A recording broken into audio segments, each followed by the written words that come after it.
Corona कहरका बीच सीमान्तकृत बालिकाहरूले सुरु गरेको कतिपय व्यवसायमा समस्या देखियो। ऋण लिएर व्यवसाय गरिरहेका कतिपय उद्यमी चेलीहरूले समयमा नै ऋणको किस्ता तिर्न सकेनन्। कोरोना कहरकै कारण थुप्रै चेलीहरू स्टेमले चलाइरहेको कार्यक्रमबाट थप लाभ लिन केही हदसम्म वञ्चित भए। तर निकै सजग, सतर्क र थप जिम्मेवार भएर स्टेम परियोजनाले कोरोना महामारीका बीच पनि उल्लेखनीय काम गर्यो। ऋण लिएकाहरूलाई सहुलियत प्रदान गर्यो। सडक नाटकबाट गरिरहेको कार्यक्रम डिजिटल प्लेटफर्महरू मार्फत सुरु गर्दै स्टेम परियोजनाले आफ्ना कार्यक्रमहरूलाई अविरल अगाडि बढाइरह्यो। र आजको कार्यक्रम मिसन सुदूरपश्चिममा हामी स्टेम परियोजनाले सञ्चालन गरेका कार्यक्रम कोभिडका कारण त्यसमा परेको प्रभावका विषयमा खास परिचर्चा गर्दैछौँ।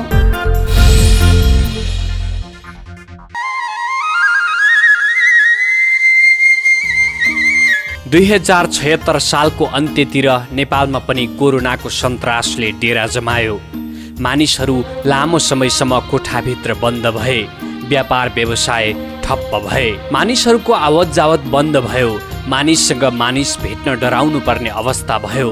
अझ सुदूरपश्चिममा त सङ्क्रमणको थप डर भयो सुरुवाती दिनहरूमा, जसका कारण सुदूरको जनजीवन कष्टकर जरुर बन्यो। यही बेला सुदूरका सीमान्तकृत बालिकाहरू पनि बन्द कोठाभित्र सीमित हुने नै भए। अधिकांश विद्यालयहरू क्वारेन्टाइनमा परिणत भए। विद्यार्थीहरूले पढ्न पाएनन्। ऋण लिएर सुरु गरिएका सुदूरका चेलीहरूको व्यवसाय पनि ठप्प प्राय भयो। यही कारण ऋणको किस्ता बुझाउन सकेनन् उनीहरूले। सबैतिर त्रासका बादल मडारिरहेका बेला भविष्य अन्योल थियो। सुदूरका सीमान्तकृत बालिकाहरूका लागि प्रदान गरिएको जीटीएफ मार्फत कर्जा लिएर व्यवसाय गर्नेहरू पनि समस्यामा परे। व्यवसाय नहुँदा अब के गर्ने भन्ने अन्योल भयो चारैतिर। आर्थिक घाटा त छँदैछ, भविष्यको अन्योलताले झन् पिरोलिरहेको थियो सबैलाई। स्कुल बन्द हुँदा विद्यार्थीहरू समस्यामा थिए। स्कुल कहिले खुल्छ भन्ने यकिन थिएन। तर यही बेला स्टेम परियोजनाले सतर्कतापूर्वक सहयोग गर्यो, जसका कारण सुदूरका हाम्रा चेलीहरूलाई आर्थिक क्षति भए पनि मानसिक साथ र भरोसा मिलेको अनुभव भयो। जरुर गाह्रो भएको थियो जीवन चलाउन। व्यावसायिक भविष्य के हुन्छ भन्ने पीर थियो अधिकांशलाई। तर हरेक कालो रात पछि बिहानीको घाम उदाउँछ भने जस्तै समय बिस्तारै लयमा आएको छ। प्रभाव त धेरै पर्यो। 6-7 महिना लकडाउन भयो। लकडाउनले गर्दा विद्यालय सञ्चालन हुन पाएन। अनि हामीले एससी दिनुपर्ने थियो योपालि। अनि हामीले एससी नदिकन हाम्रो रिजल्ट प्रकाशित भएको थियो। अनि बाहिर पनि कतिमा पढ्थ्यौ भन्दाखेरि 10मा भन्यौँ। अनि एससीको रिजल्ट आयो भने यति जिपिए आयो, यति ग्रेड आयो भन्दाखेरि एससी नदिकन आएको हो, तिमीहरूको के रिजल्ट यस्तो भनेर मान्छेहरूले होच्चाउने गर्थे। नराम्रो त लाग्थ्यो। अब के गर्ने, बच्नको लागि भए पनि घरमा बस्नु पर्थ्यो। पहिले अब हामी वर्ष दिनमा आफ्नो कोर्सहरू पुरा कम्प्लिट गर्ने गर्थ्यौँ। अहिले यो 6-7 महिनामा हामीले कम्प्लिट गर्नु परिरहेछ। अनि पहिला धेरै पढ्न पाउँथ्यौँ, पुरै नोटहरू फियर कपी सबै गर्न पाउँथ्यौँ। अब चाहिँ मतलब छिटो कोर्सहरू लगिरहेछन् सरहरूले पनि इक्जाम दिनको लागि भए पनि। अनि पहिलेको भन्दा धेरै गाह्रो चाहिँ भएको छ।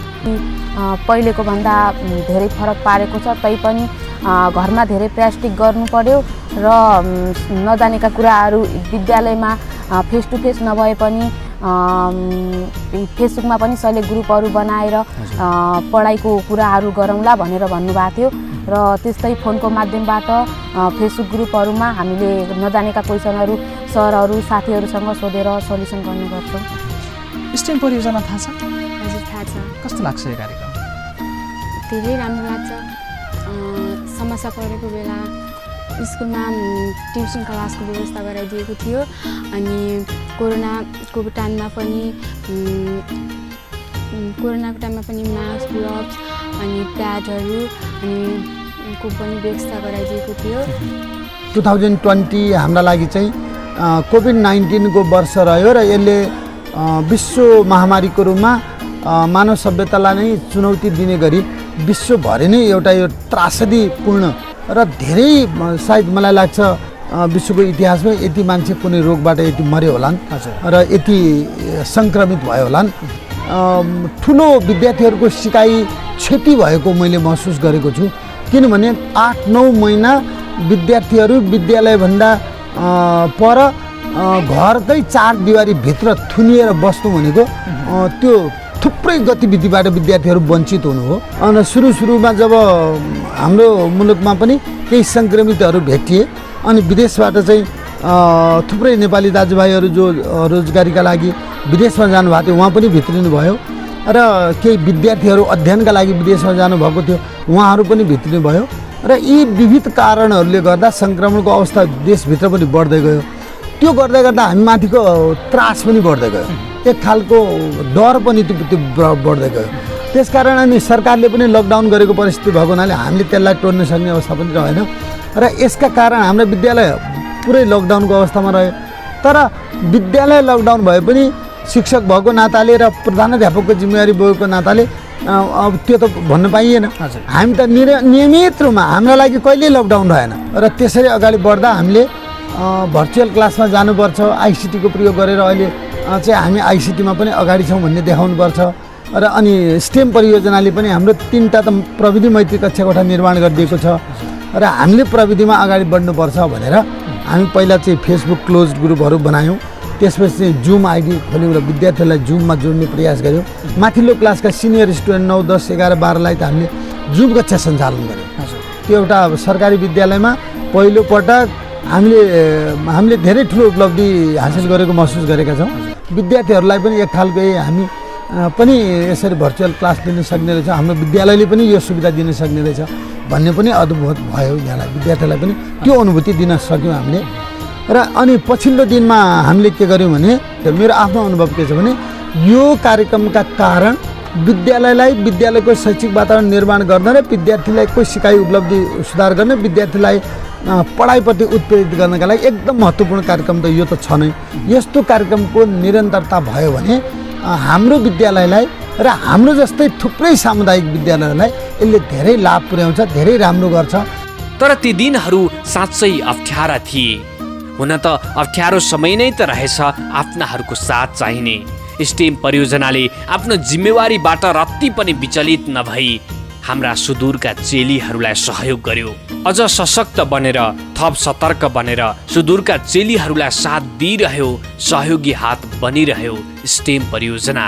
र कोभिड-19 को प्रकोपका बेला स्टेम परियोजनाले सुदूरका सीमान्तकृत बालिकाहरूलाई कसरी सहयोग गर्यो भन्ने विषयमा यस्तो बताउनुहुन्छ मर्सी कोर नेपालका कार्यक्रम व्यवस्थापक नवीन लामिछाने। नवीनजी स्वागत छ कार्यक्रममा। धन्यवाद। हामीले विगत केही श्रृङ्खलाहरूदेखि यो स्टेम परियोजनाले गरिरहेका कामहरूका बारेमा चर्चा परिचर्चा गऱ्यौँ। आज विशेष गरी हामी कोभिडसँग जोडिँदैछौँ। कोरोना महामारीका कारण एउटा छुट्टै खालको त्रास, त्यसमा पनि सुदूरपश्चिममा त झन् पहिलो त्रास भनौँ। यो बिचमा कसरी कार्यक्रमहरू सञ्चालन गर्नुभयो? हामीले जब कोरोनाको सुरुवात भयो, लगभग 1 वर्ष जति भयो हाम्रो नेपालमा कोरोनाको महामारी सुरुवात भएको। सुरुमा हेर्दाखेरि हामीले तपाईँले भने चाहिँ सुदूरपश्चिममा चाहिँ कोरोनाको महामारी चाहिँ सबैभन्दा माथिल्लो चरणमा देखिएको थियो। जस्तै सुदूरपश्चिमका धेरै जिल्लाका व्यक्तिहरू चाहिँ भारतमा जाने काम गर्ने जो व्यक्तिहरू हुनुहुन्थ्यो उहाँहरू चाहिँ फर्किँदै हुनुहुन्थ्यो। अनि त्यस बेलामा चाहिँ हामीले काम गर्ने विद्यालयहरूमा 30वटा विद्यालयमध्ये 29वटा विद्यालय चाहिँ क्वारेन्टाइनको रूपमा प्रयोग गरिएको थियो। त्यस कारणले गर्दाखेरि हाम्रो फेरि कार्यक्रम विद्यालयमा अनि बालिकाहरूमा युवाहरूमा केन्द्रित थियो, जसलाई चाहिँ कोरोनाको महामारीले चाहिँ सबैभन्दा ठुलो असर गरेको थियो। र हामीले चाहिँ त्यस्तो समयमा चाहिँ सुरुवातको समयमा चाहिँ हामीले चाहिँ अलिक बढी हाम्रो कार्यक्रम अगाडि बढाउने भन्दा पनि कार्यक्रमलाई कस्तो असर पारिरहेको छ, अब कार्यक्रमलाई कसरी लाने भनेर खोजमूलक अनुसन्धानहरू गऱ्यौँ। त्यसमा चाहिँ विद्यालयभित्र रहेका, विद्यालय बाहिर रहेका बालबालिकाहरू अनि उहाँका अभिभावकहरू अनि शिक्षकहरूसँग चाहिँ हामीले चाहिँ एउटा अनुसन्धान गरिसकेपछि हामी कसरी काम गर्न सक्छौँ, उहाँहरूलाई कस्ता खालका मनोसामाजिक समस्याहरू छन्। त्यही समयमा विभिन्न यो लैङ्गिक हिंसाहरू पनि बढिरहेको पाइएको थियो। तपाईँहरूले धेरै सूचनाहरू पनि पाउनुभएको थियो होला। अनि त्यसपछि व्यवसायहरू बन्द, मानिसहरूको आवत जावत पनि बन्द थियो।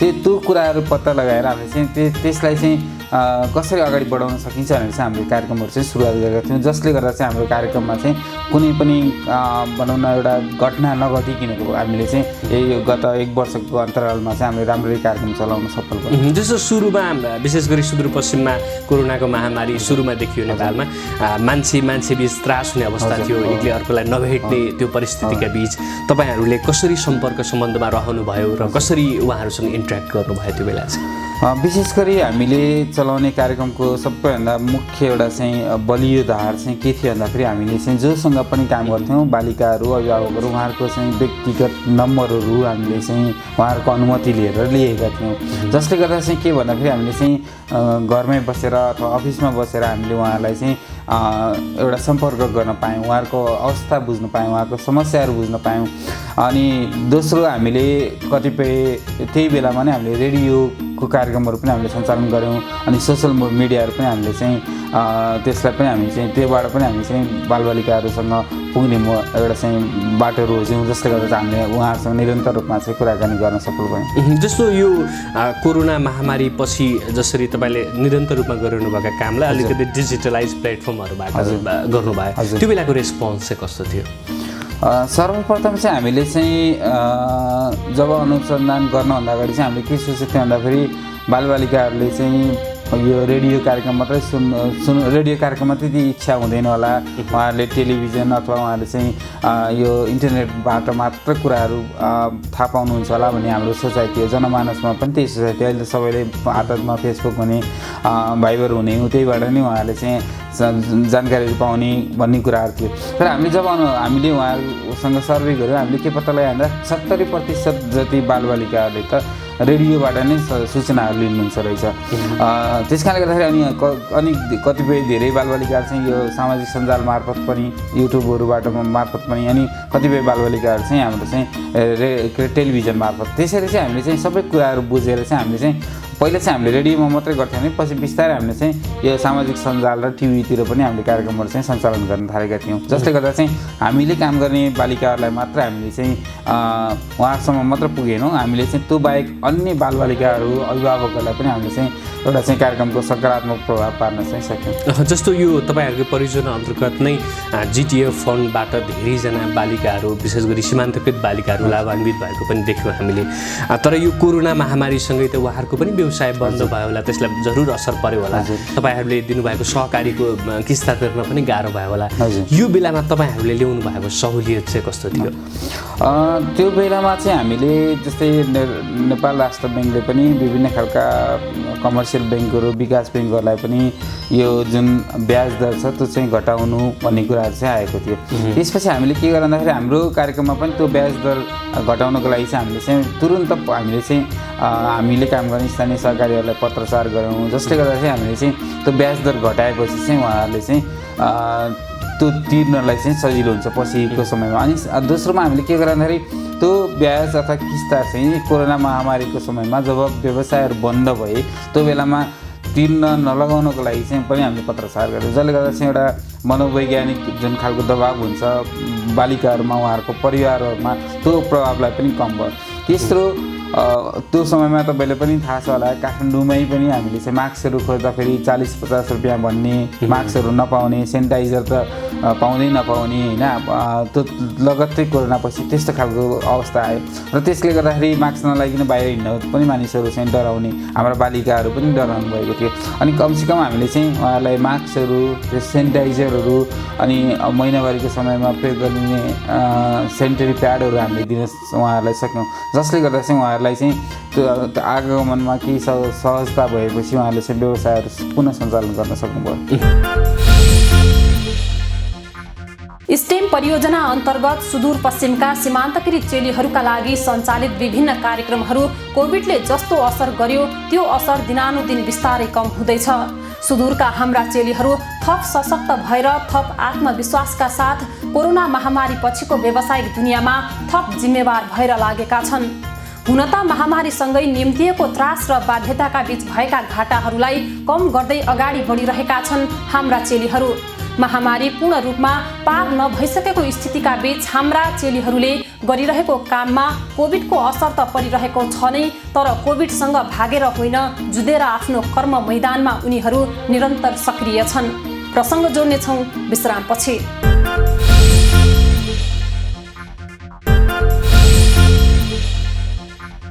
जीवनमा अनेक खाले चुनौती आउँछन् काम गर्दै जाँदा जीवन चल्दै गर्दा आउने यस्ता अनेक खाले चुनौतीलाई सामना गर्नुको विकल्प छैन सचेत बनेर चुनौतीहरूलाई सामना गर्दै अविरल अविराम यात्रा गर्नेहरू नै सफल हुन्छन् अझ त्यसमाथि महामारीमा त हामी बढी नै सचेत भएर अगाडि बढ्नु पर्यो। हो, विश्वभर फैलिएको कोरोना भाइरस अर्थात् कोभिड-19 का कारण विश्व नै आक्रान्त बन्दा नेपालमा पनि कोरोनाका कारण कैयौँको ज्यान गयो, कैयौँ संक्रमित भए। कोरोना महामारीकै कारण नेपालको अर्थतन्त्र पनि नमज्जासँग गिजोलियो।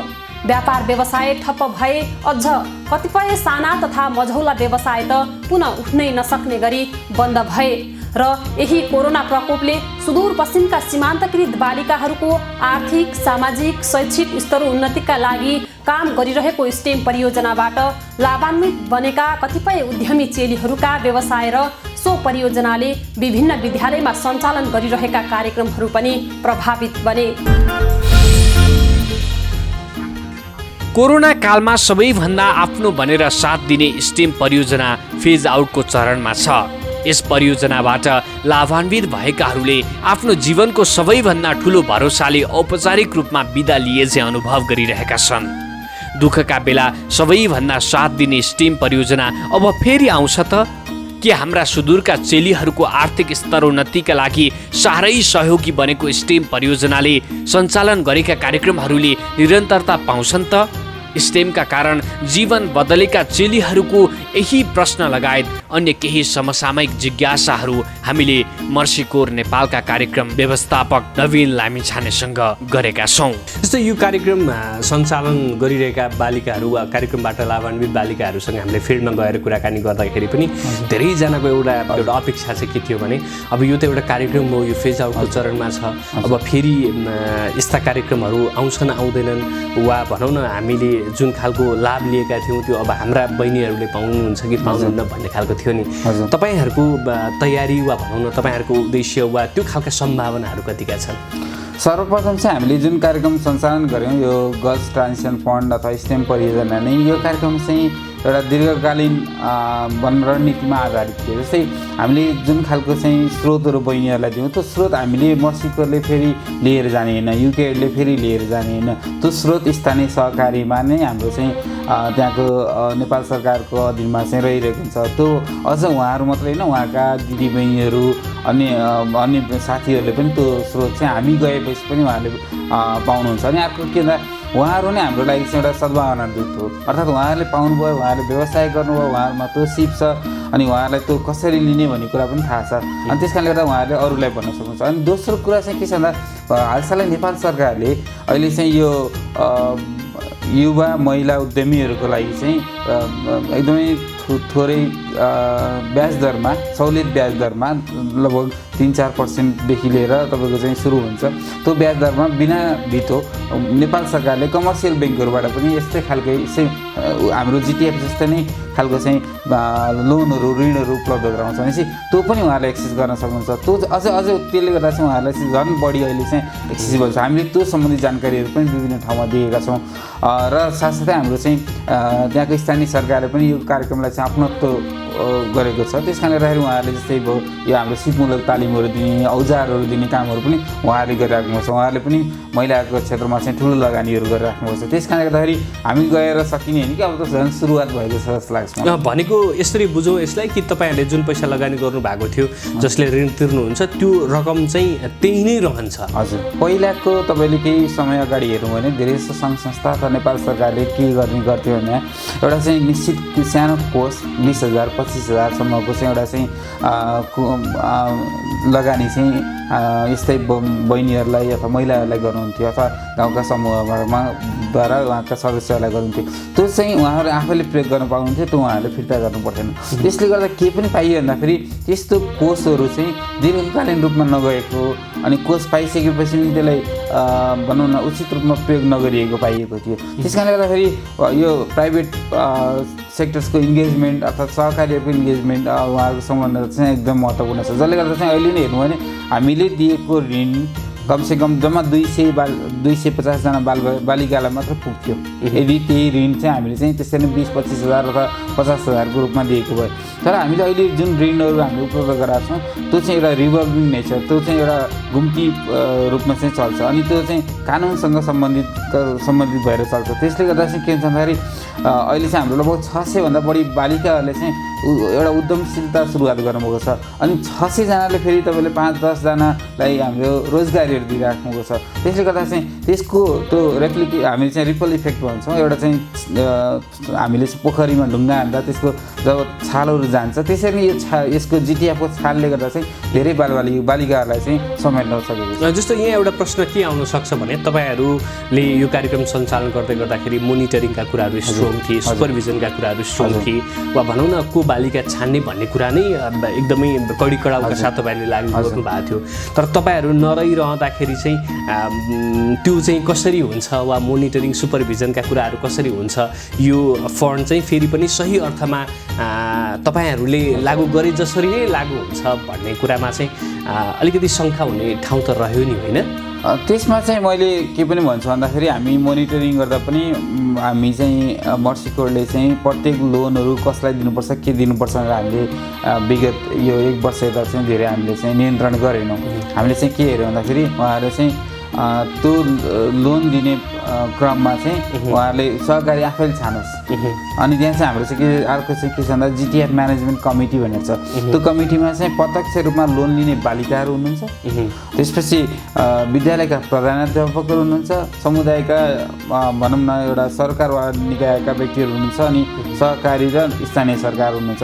अर्थात् अहिलेको परिप्रेक्ष्यमा स्थानीय सरकार सबभन्दा उत्तम उपाय हो भनिरहेको क्रममा हामीले पनि त स्थानीय सरकारसँगै त्यहाँको सरकारवाला निकायहरूलाई पनि हालेर झन् एउटा म्यानेजमेन्ट कमिटी बनाएका छौँ। त्यसले 1 वर्ष एकदमै राम्रो तरिकाले काम गरेको छ भनेपछि त हामी त अहिले चाहिँ के सुनिश्चित हुन सक्छ भन्दा उहाँले यसलाई अगाडि बढाउनुहुन्छ। अनि दोस्रो कुरा चाहिँ हामीले चाहिँ अहिले प्रत्येक विद्यालयहरूमा प्रत्येक वडा कार्यालयहरूमा चाहिँ हामीले लोनको प्रक्रिया के हो, लोन कसले पाउँछ, लोन कसरी प्रदान गरिन्छ भन्ने कुराहरू पनि हामीले सबैलाई जानकारी गराएका छौँ। अब तपाईँहरूको यो मिसन सुदूरपश्चिम अन्तर्गतको कार्यक्रमले पनि जिटिएफको बारेमा धेरै कुराहरू जानकारी दिइसकेको छ। अर्थात् यसलाई चाहिँ संस्थागत गरिसकिएको छ।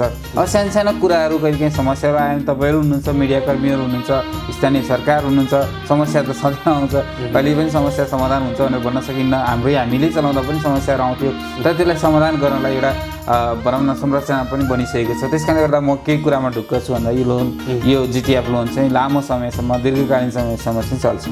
जस्तो यो तपाईँहरूले सञ्चालन गरेको कार्यक्रममा एउटा सीमान्तकृत भन्ने शब्दको परिधिभित्र रहेर काम गर्नुपर्ने तपाईँहरूको एउटा रणनीतिक बाध्यता पनि थियो र हामीले फिल्डमा जाँदाखेरि के पनि पायौँ भने त्यो सीमान्तकृत भन्ने शब्दको त्यो परिधिभित्र नपर्ने तर साँच्चै लोन चाहिएका मान्छेहरू वा बालिकाहरू पनि देख्यौँ वा ती बालिकाहरूको उपस्थिति छ भन्ने खालको तपाईँहरूले पनि अनुभव गर्नुभएको छ होला।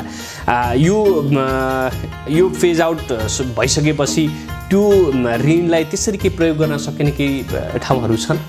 विशेष गरी अब यो हाम्रो सीमान्तकृतमा कुरा गर्दा पनि सीमान्तकृत चाहिँ कहिलेकाहीँ के हुन्छ भन्दाखेरि सीमान्तकृतको व्याख्या चाहिँ व्यक्तिहरूले आफ्नो तरिकाले गरिरहेको पाइन्छ होइन। तर हाम्रो उद्देश्य के भन्दाखेरि जसलाई अप्ठ्यारो परेको छ, जो एउटा चाहिँ आफ्नो दैनिक जीवन कठिनाइसँग जुधेर अगाडि बढिरहेको बालिका अथवा महिला हुनुहुन्छ उहाँहरूलाई सहयोग गर्नुपर्छ भन्ने हाम्रो धारणा हो। तपाईँले भनेको कुरामा नि म सहमत नै छु। तर के छ भन्दाखेरि हामीले कहिलेकाहीँ के हुन्छ भन्दा लचकता अप्नाउँदाखेरि त्यो लचकता चाहिँ हामीले चाहिँ ले गर्दाखेरि जो व्यक्तिलाई चाहिँ त्यसको आवश्यकता हो त्यो आवश्यकता भएको व्यक्तिले नपाइकन जो व्यक्ति चाहिँ सँग चाहिँ सहजता छ होइन एक्सेस छ त्यो व्यक्तिले चाहिँ पाउने सम्भावना हुन्छ। त्यस कारणले गर्दाखेरि हामीले चाहिँ के गरिरहेका छौँ भन्दा जस्तै अहिले नै हेर्नु भयो भने हामीले चाहिँ 30वटा विद्यालयबाट विद्यालय छोडेका बालिकाहरूलाई अथवा युवाहरूलाई दिने भनेको थियौँ। अब त्यो चाहिँ हामीले चाहिँ 30बाट चाहिँ हामी चाहिँ पालिका स्तरमै गइसकेका छौँ।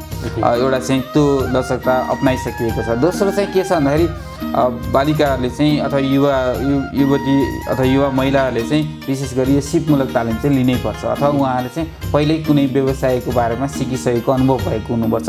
किन लोन भन्ने कुरा चाहिँ तपाईँ हामी नै सम्झौँ न, लोन लिएपछि हामीलाई निन्द्रा लाग्दैन, प्रत्येक व्यक्तिलाई निन्द्रा लाग्दैन, कहिले तिर्ने होला, ब्याङ्क आउला कि के गर्ला कि भनेर एउटा चाहिँ मनोवैज्ञानिक त्रास हुन्छ। त्यस कारणले गर्दाखेरि ती बालिकाहरूमा चाहिँ केही खालका चाहिँ सिपहरू चाहिँ हुनैपर्छ, केही खालको ज्ञान चाहिँ हुनैपर्छ। अनि त्यसपछि अर्को के छ भन्दा यदि कुनै पनि बालिका चाहिँ अपाङ्गता भएको बालिका आउनुभयो उहाँलाई लोन चाहिएको छ भनेपछि अर्को एकजना बालिका पनि हुनुहुन्छ भनेपछि हामीले कसलाई प्रायोरिटी दिने कसलाई दिने भन्दाखेरि हामीले अपाङ्गता भएकोलाई चाहिँ पहिला प्राथमिकता दिनै पर्यो। त्यसरी नै हामीले चाहिँ प्राथमिकताको आधारमा दिँदै जाने हो र यदि लोन चाहिँ हाम्रो चाहिँ बसेको खण्डमा कोष अझै त्यहाँ रहेको खण्डमा हामीले अन्य बालिकाहरूलाई पनि दिन चाहिँ सक्छौँ। जस्तो यो परियोजना फेज आउट हुँदै गर्दाखेरि तपाईँले अब त्यो रकम भनौँ न जुन सहकारीसँग कोअर्डिनेसन गरेर तपाईँहरूले सञ्चालन गर्नु भएको थियो त्यो स्थानीय सरकारलाई हस्तान्तरण गर्ने भन्ने पनि सुनेका थियौँ हामीले, त्यो कुरा कहाँ पुग्यो सर? हामीले चाहिँ विगत 1-1.5 वर्ष यता नै हामीले चाहिँ यो अहिलेको कोर्स चाहिँ स्थानीय सरकारसँगै रहेर चाहिँ चलाइरहेका छौँ। किन भन्दाखेरि हामीले चाहिँ के पनि हेऱ्यौँ भन्दाखेरि हस्तान्तरण गर्नभन्दा अगाडि चाहिँ उहाँहरूको संलग्नता अनिवार्य छ, जसले गर्दा चाहिँ उहाँहरूले पनि यो कोर्स के हो, कस्तो हो, यो कोर्सले कसरी काम गर्छ भन्ने कुरामा स्थानीय सरकारले पनि बुझ्नुहुन्छ। अनि अर्को चाहिँ त्यस कारणले गर्दाखेरि हामीले चाहिँ त्यो प्रक्रिया चाहिँ हाम्रो चाहिँ आजभन्दा पनि हामीले चाहिँ 1.5-2 वर्ष अगाडि नै हामीले सुरुवात गरिसकेका छौँ। अहिले चाहिँ के भन्दाखेरि अब चाहिँ मर्सी कोड चाहिँ त्यो कार्यक्रममा चाहिँ संलग्न नरहने भन्ने कुरा मात्रै हो। अब चाहिँ जुन पहिलाको संरचना थियो त्यो संरचनाले काम गर्छ र अहिलेसम्मको संरचनामा चाहिँ हामीले चाहिँ हाम्रो हातमा चाहिँ अधिकार राखेका थियौँ। किनभने कार्यक्रमको उद्देश्यहरू हामीले चाहिँ लक्ष्यहरू चाहिँ हामीले चाहिँ पुग्नुपर्ने हुन्छ। त्यस कारणले गर्दा अबको समयमा चाहिँ त्यो कुरालाई चाहिँ हाम्रो स्थानीय सरकार, हाम्रो अब स्थानीय साझेदार जो बेस भन्ने संस्था हुनुहुन्छ, त्यसपछि सहकारीहरू हुनुहुन्छ, उहाँहरूले चाहिँ चलाउँछ र मुख्यतया एउटा चाहिँ त्यसको चाहिँ नेतृत्वदायी भूमिका चाहिँ स्थानीय सरकारले नै लिनुहुन्छ। जस्तो यो तपाईँहरूले परियोजना सञ्चालन गर्दै गर्दाखेरि भनौँ न हामीले फिल्डमा पनि देख्यौँ पहिला केही नभएको साह्रै दुःख गरेका बालिकाहरू केही हजारमा केही लाख रुपियाँ पाएपछि जुन खालको उद्यम गर्नुभएको छ त्यो उद्यमका कारण उहाँहरू त सबैको प्रेरणाको स्रोत बन्नुभएको छ नै, त्यसले समाजलाई दिएको एउटा योगदान पनि छ। एउटा कार्यक्रम वा भनौँ न मर्सी कोरको एउटा जिम्मेवार प्रतिनिधि भएर हेर्दाखेरि चाहिँ तपाईँले काम गर्नुभयो आफ्नो ठाउँमा छ, त्यो सन्तुष्टिको लेभल चाहिँ कस्तो हुँदो रहेछ? जस्तै अहिले 3 हप्ता अगाडि चाहिँ म त्यहाँ स्थानीय स्तरमा चाहिँ म गएको थिएँ आफ्नो कार्यक्रमहरू हेर्नको लागि र त्यस बेलामा पनि मैले प्रत्यक्ष रूपमा बहिनीहरूलाई भेट्ने मौका पाएँ। र मलाई के लाग्छ भन्दाखेरि हामीले सानो सुरुवात गऱ्यौँ, त्यो सुरुवातले 2-3टा कुरामा असर गर्यो।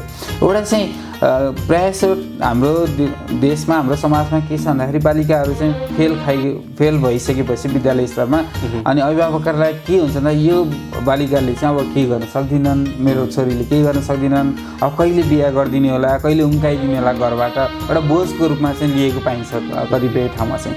त्यस कारणले गर्दाखेरि अहिले चाहिँ ती बालिकाहरू बोझ होइन कि उहाँहरू चाहिँ खोजको रूपमा, अर्थात् होइन यस्तो बालिका भयो भने त हामीलाई पनि आफ्नो घर बनाउन सजिलो हुन्छ। अहिले चाहिँ तिनै बालिकाले गर्दा चाहिँ एउटा झुप्रोमा बस्ने अभिभावकले चाहिँ तिनले चाहेको घर बनाउनु भएको छ, सानो टुकटुक अर्थात् रिक्सा किन्नु भएको छ होइन। अब 8-10वटा बङ्गुर पाल्नेहरूले चाहिँ एउटा सानो फारम बनाउनु भएको छ, उहाँहरू पनि एउटा चाहिँ शिविरमा बसिराख्नु भएको छ। त्यो खालको परिवर्तन आएको छ। अनि अर्को ठाउँमा हामीले अर्को बालिकालाई पनि भेट्यौँ, उहाँले के भन्नु उहाँको चाँडो विवाह भयो अनि ती विवाह भइसकेपछि उहाँहरू चाहिँ यो सिजनल माइग्रेसन भन्छ नि, इन्डियामा जाने, काम गर्ने, आउने, जसले गर्दा चाहिँ के छ भन्दाखेरि धेरै जसो रोग व्याधिहरू ल्याउनेदेखि लिएर आफ्नो जीवनस्तर पनि एउटा चाहिँ राम्रो जीवनस्तर जिउन नसक्ने स्तरका बालिकाहरू पनि अहिले चाहिँ उहाँहरू चाहिँ मोबाइलहरू चलाउनेदेखि लिएर मोबाइलहरू बनाउनेदेखि लिएर अन्य खालका चाहिँ कामहरू गर्नुहुन्छ।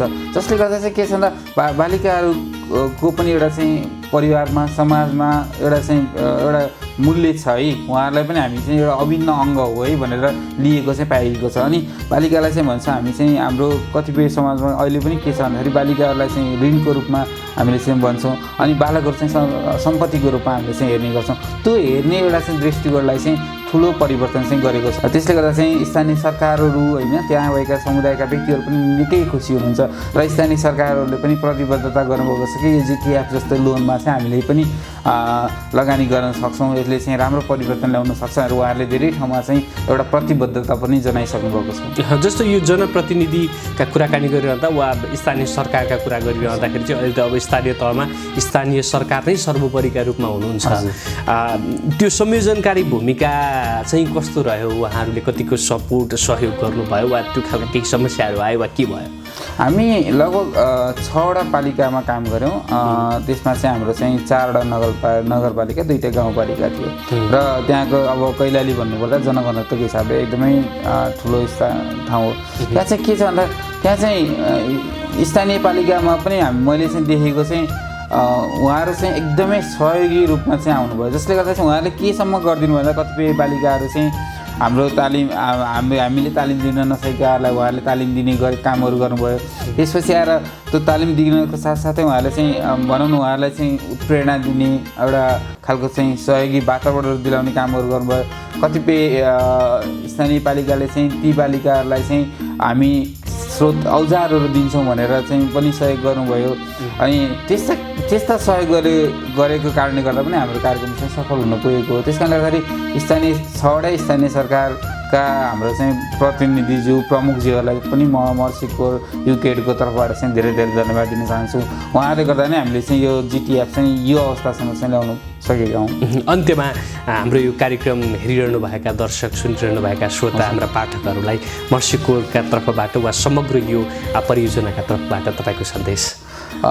प्रमुख त हामीले चाहिँ जस्तो अघि मैले भने छोरीलाई ऋण छोरालाई सम्पत्ति ठान्ने एउटा चाहिँ जुन खालको चाहिँ धारणा छ त्यसलाई चाहिँ हामी चाहिँ हटाउन सक्छौँ। अहिले पनि हामी देख्छौँ धेरै छोरीहरूले ठुला व्यवसायहरू गर्नुभएको छ। छोरीहरूले पनि एउटा चाहिँ आफ्नो परिवारमा चाहिँ ठुलो सहयोगहरू गर्नुभएको छ। त्यस कारणले गर्दा छोरीको लगानीले पनि एउटा परिवारलाई चाहिँ ठुलो फाइदा पुग्छ पहिलो कुरा। दोस्रो कुरा छोरीलाई लगानी गर्नाले छोरीले चाहिँ लगानीले पैसा मात्र कमाउने अथवा आर्थिक उपार्जन मात्र होइन, उहाँले चाहिँ आफ्नो परिवारलाई चाहिँ राम्ररी अगाडि बढाउनुहुन्छ। जस्तै परिवारको एउटा चाहिँ पारिवारिक योजनाहरू कसरी बनाउने, आफ्ना सन्ततिहरूलाई चाहिँ एउटा चाहिँ उचित स्वास्थ्य उपचारहरू दिने, शिक्षा दिने कामहरू पनि गर्नुहुन्छ। अब त्यो दोस्रो कुरा हो। अर्को चाहिँ छोरीहरूलाई हामीले चाहिँ लगानी गऱ्यौँ भने चाहिँ छोरीहरूले एउटा चाहिँ देशको आर्थिक स्तरमा चाहिँ उकास्नको लागि तपाईँले हेर्नुभयो भने नेपालकै अवस्थामा हेर्नु भने छोराहरू जति पलायन हुनुभएको छ विदेशमा, छोरीहरू कम पलायन हुनुभएको छ, छोरीहरू देशमै रहनुभएको छ। त्यस कारणले गर्दा देशको चाहिँ आर्थिक जगलाई चाहिँ उकास्ने कुरामा सहयोग गर्नुहुन्छ। र अर्को चाहिँ हाम्रो देशमा पर्याप्त एकदमै धेरै रूपमा चाहिँ हिंसाहरू चाहिँ फैलिरहेको छ, लैङ्गिक हिंसाहरू, यौनजन्य हिंसाहरू। त्यस कारणले गर्दाखेरि यदि एउटा चाहिँ छोरीलाई चाहिँ हामीले लगानी गरेर आत्मनिर्भर बनाउन सक्यो भने ती हिंसाहरू आफसे आफहरू चाहिँ कम हुन थाल्छन् भन्ने चाहिँ मलाई लाग्छ। त्यस कारणले गर्दाखेरि छोरीलाई लगानी गरौँ, लगानी गऱ्यो भने चाहिँ हाम्रो चाहिँ भविष्य चाहिँ उज्जवल रहन्छ। हस्, तपाईँको यो समयका लागि धेरै धेरै धन्यवाद छ। हस्, धन्यवाद। स्टेम परियोजनाले सञ्चालन गरेका विभिन्न कार्यक्रमहरूले हाम्रो सुदूरपश्चिमका कर्मठ चेलीहरूलाई दिएको नयाँ भविष्यको कुनै मूल्य छैन। यसका लागि स्टेम परियोजनासँग सम्बद्ध संस्थाहरू आभारका पात्र त जरुर छन्। परियोजनासँग जोडिएका प्रत्यक्ष व्यक्ति, संस्था र सहयोगी हातहरूलाई साधुवाद भन्नै पर्छ। कोरोना त एक दिन जरुर निर्मूल हुनेछ, तर कोरोनासँग जुधेर अगाडि बढिरहेका हाम्रा चेलीहरूले पाएको नयाँ उद्यमी जीवनले महिला सशक्तिकरणका लागि समाजमा उल्लेखनीय भूमिका खेल्ने कुरामा कुनै शङ्का छैन।